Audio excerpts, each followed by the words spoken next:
Assalamualaikum mga ka-reels, magandang araw at magandang gabi. Ayan, magpaprito tayo ng donut at saka yung yamat. Yung pabilog may siya, yung may cheese siya. Ayan, ipaprito na.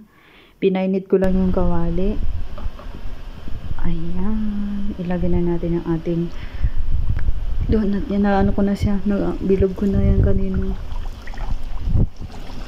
Yan, na. Tapos ilagay ko rin sa sa description yung mga paano kayang ginawa yung niya, yung ingredients ng donut na yan.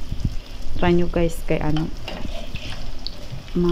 siya, yung hindi siya, di ba yung ibang mga donut no, matigas yan, hindi kasi mayroon siyang ang daming mga flavor na nilagay ko para siya, yung malambot yung donut na yan. Ayan, yan, iprito-prito lang natin.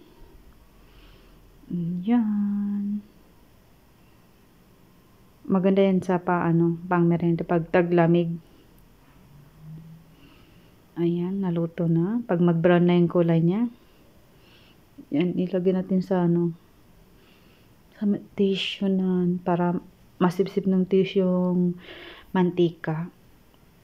Tapos yan pa yung natira. Ayan, yung mga pabilog, ang palaman niya yan ay cheese. Try nyo rin yan. Lagyan ng cheese na masarap din siya pag may cheese. Cheese, siya, yamat.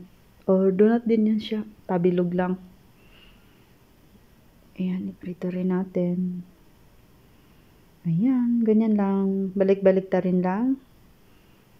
Hanggang maging brown na siya lahat ay ayun, luto na.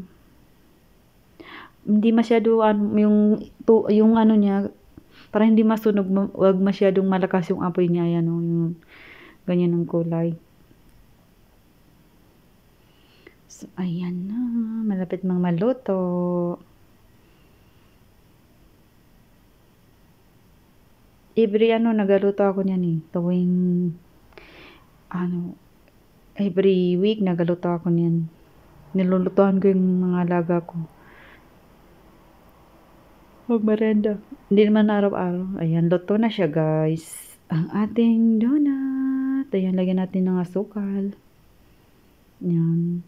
White na yung powder na asukal. Puti. Ayan. Yan. Ayan na.